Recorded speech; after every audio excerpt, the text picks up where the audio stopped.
हाँ हाँ हाँ तो चलो भैया विश्राम।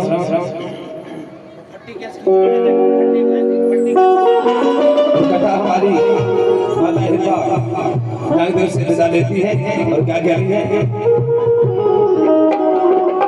अरे सुन लेना मोरे नाग देवता, अरे सुन लेना मेरी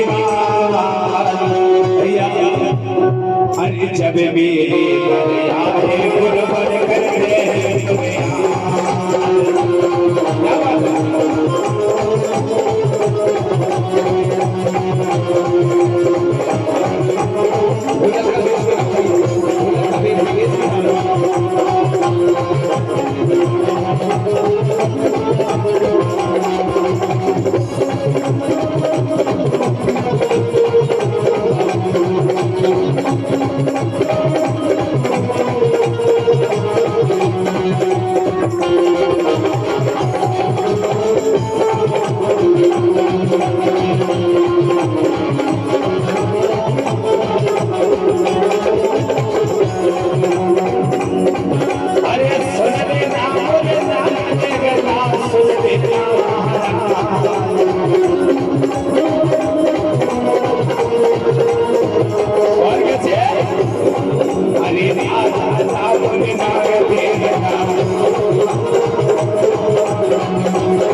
जैसे गुरु के जन्म सा होगा आ जाना, पूरे में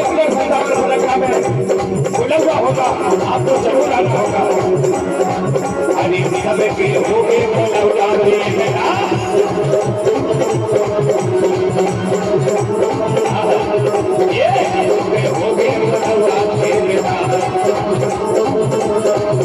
अरे सब के होंगे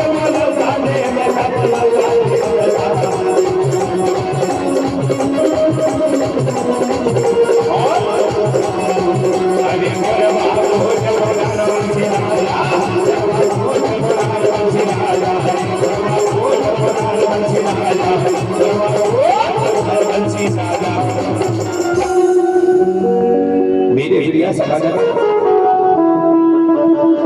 यहाँ पर जैसे यहाँ से बजाने के नागदेवता से माता हिरवा लौट रही है और चलते चलते मेरे प्रिया सखा जनों यहाँ पे लौट के राज दरबार के लौट पहुंच जाती है और जैसे दरबार के किनारे पहुंची तो यहाँ पर भैया संध्या का समय हो गया। भैया यहाँ पर संध्या का समय हो गया। यहाँ पर राजा ने हाथी में अनेक प्रकार के फल फूल लेके दरबार पे पहुंच गए और वहां भैया कोई संदेश प्रकट नहीं हो रहा है। राजा ने सारे दासियों को बुला दिया कि पूछने लगे भैया बोले बताओ हिरवा कहाँ गई है। एक दासी ने कहा बोले राजा साहब हम क्या बताएं, मैया ने हमें कुछ नहीं बताया है और मैया कहाँ गई है ये पता हमें नहीं है। बोली आपने अच्छा नहीं बोले हमें पता नहीं है, हम क्या बता सकते हैं। उन्होंने कहा अगर तुमको पता नहीं है तो बताओ रानी घर से अकेली कहाँ चली गई। यहाँ पर एक दासी ने कहा महाराज मुझे माँ ने शपथ दिया है मैं बता नहीं सकती कि रानी कहाँ गई। उन्होंने कहा बेटा एक बार बता दो ना, दुखी तो मुझे भी हो रही है, ताली जोर से बजा दो ना भैया, मुझे आत्मा दुख नहीं गई। कहाँ गई होगी देवी। मन ही मन विचार करते हैं कि देवी शायद बोले कहीं चली गई। यहाँ पे बस संध्या का समय होने जा रहा था। कुछ ही क्षण के पश्चात मेरे बहन भाई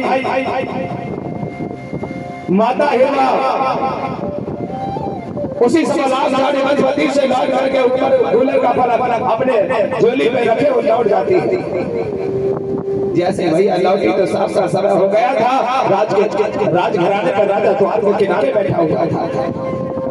राजा को बड़ा गुस्सा से रोष भरा हुआ था। राजा ने दूर से देखा तो रानी एक हाथ में पिंजरा लिया और अपनी ओली पर बढ़िया बांध के रखी हुई है और चलती जा रही थी। अभी आप भैया जैसे द्वार के किनारे आए तो बड़े विरोध भरे हुई बाड़ी से कह रहे, उन्होंने कहा रानी आपने अच्छा नहीं किया, आप बताओ। बोले राजद्वार में क्या कमी थी तुमने? बोले यहाँ से जाने का एहसास कैसे किया तुमने? वहां पर रानी जो है मैया हाथ जोड़ के खड़ी हो गई, कहने लगे महाराज अगर मेरे से गलती हो गई है माफ कर दो, आज माफ कर दो ना मुझे। वहां पे कहा बोले माफी नहीं दी जाएगी, आपने बहुत बड़ी गलती की। अरे बोले परम शक्ति देवादिदेव बड़ा देव पंचगज महादेव की असीम कृपा बहुत कई वर्षों के बाद हुई है। अगर बोले तुमको कुछ हो गया होता तो बोले आज इसका जवाबदार कौन होता? यहाँ पर बड़ी मंसूर सी है माता हिरवा कहती है हाँ बोले आपने सही कहा राजा साहब, आज बहुत बड़ी गलती हो गई। यहाँ पर गुस्सा करो तो भरे भरे ने कहा कि राजमहल से आज के बाद पैर आप बाहर नहीं रखोगी। उन्होंने कह दिया बोले आज के बाद पैर हम बाहर नहीं रखेंगे, हम वादा करते हैं आपसे राजा साहब, हम वादा करते हैं। उन्होंने कहा जब पैर नहीं रखोगी तो राजा को थोड़ी दया आ गई। उन्होंने कहा बैठो क्या लेके आई हो बता जरा। थोड़ी देर में देखा तो उन्होंने उमर का फल लेके आए। बोले मैं समझ गया था तुम्हारा मन यही कर रहा था, बोले उलर पर खाने का तो तुमने वो कार बोले पूरा कर दिया। थोड़ी देर बाद में भैया वहां पर गुस्सा तो भाई समझ गए होता ना कई बात। मैंने कहा भी था अगर घर को चलाना है, अगर राजा साहब नाराज हो जाए तो रानी को समझ उस बात को समझ जाना चाहिए। अगर रानी घर की नाराज हो जाए तो राजा को समझ जाना चाहिए।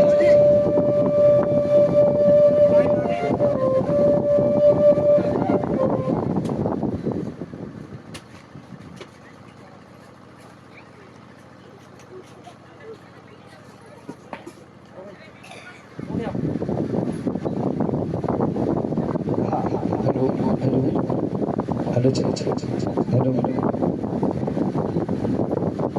जोर से बोलो एक बार, बोलिए परम शक्ति प्रणाम।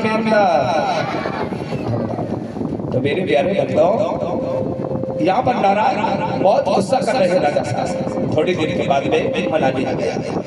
रानी ने कही महाराज आज के बाद हम बाहर नहीं जाएंगे। 20 वर्ष हो गए तुम्हारे होटल पर। सहसना ग्राम से आने वाले सभी दर्शक बंधु एवं श्रोतागणों का ग्राम डोगरी की पावन धरती पर हमारी ग्राम की ओर से आपका हार्दिक वंदन अभिनंदन सेवा जोहार करते हैं। इनके लिए जोरदार तालियों से वंदन अभिनंदन स्वागत करें। जय श्री जय जोहार। तो यहाँ पे वहाँ विरोध हो गई और मैंने कहा आपसे कथा इधर है तुम्हारा ध्यान किधर है? देखो न जरा कोई चीज दिख जाए तो समझ जाना वो तो हम बताएंगे भैया। हाँ हमारे घर में सही कहा किसी ने जब ज्ञान बट रहा था बुरा पट्टा लेके गए थे। हाँ होता है स्वाभाविक बात है। पर मेरे प्यारे वहाँ रानी राजा में बड़ा प्रेम था। कई बार ऐसा हो रहा है कि हमारे लोग बड़े गुस्सा हो जाते हैं। अगर कहीं पे भी तेज बोल दे तो राजा बड़ा तेजस्वी होता है। आनंद भैया राजा तो हमें गुस्सा नहीं करना चाहिए। जिस घर में दोनों चीज अगर पति पत्नी का प्रेम पूर्ण करे ना रहे तो घर बिखर जाता है। ताली जोर से बजाओ, घर बिखर जाता है। तो हमें कभी गुस्सा विरोध नहीं होना चाहिए। पति पत्नी की बात को समझ जाना चाहिए। बच्चों के सामने गलत हरकत नहीं होना चाहिए। विरोधी भरी वाणी नहीं बोलना चाहिए। राजा साहब से निवेदन है पत्नी को कभी अपने पैरों से नहीं मारना। भले आप अगर शराब अचानक पी भी रहे हो तो आप अपनी पत्नी को लात नहीं मारना चाहिए। अब से बता रहा हूं अगर आप अपनी लक्ष्मी के विचारों को अच्छे नहीं रखोगे तो तुम्हारे घर में लक्ष्मी का वास नहीं होगा। जिस घर की लक्ष्मी के लक्षण विचार ठीक होते हैं उस घर में लक्ष्मी का वास होता है। अगर आप लोगों ने बात को नहीं समझ पाए तो समझ जाना कोई समझाने वाला नहीं होगा। कभी कितना भी गुस्सा हो जाए अपनी देवी को मारना नहीं चाहिए। बात में समझा लेना चाहिए। कोई बात नहीं, आज तुम गुस्सा हो गई तो कल हम भी हो जाएंगे ना। मान जाना चाहिए। विरोधी तुम्हारी बाड़ी से किसी विरोध नहीं होना चाहिए। ये होता है कई बार बड़े गुस्सा भरा।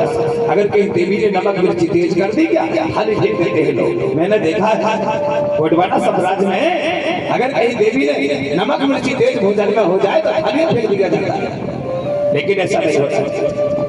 आपसे मेरी निवेदन है कि बड़े प्रेम के साथ रहना। गोंडवाना साम्राज्य 1750 साल तक ऐसे ही थोड़ी चला है। 1750 साल गोंडवाना साम्राज्य चला और उससे पहले 87 बारी की बात बता रहा हूं मैं आपको। 87 बार के पहले क्या हुआ होगा ये तो मैं भी नहीं बता सकता। 87 बार लोग कहते हैं कि इस ब्रह्मांड को बनाने वाला और कोई है। मैंने पहले दिन की कथा में बताया था, लेकिन मेरे बहन भाई इसको ब्रह्मांड नहीं बोला जाता है, ये धरती को कोयतोर बोला जाता है। कोयतोर का मतलब होता है गंडोदीप। गंडोदीप मतलब गोंडवाना लैंड, और गोंडवाना लैंड के बाद में लोगों ने इस देश को भारत देश बोला है, इसलिए मैं चाहता हूँ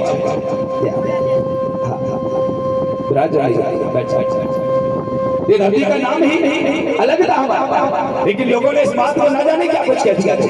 लेकिन अब पहचान करनी पड़ेगी। कोई भी समाज हो उस समय कोई जाति पाति का भेदभाव नहीं था, गोर को हो चाहे नील हो चाहे कोई भी समाज हो, यहाँ पर कोई जाति पाति नहीं थी, सर्वोपरि मानव था। और इस देश का नाम था गंडोदीप, जम्बूदीप, सिंगारदीप, अनारदीप, गोंडवाना लैंड। उसके बाद में बड़ा भारत देश।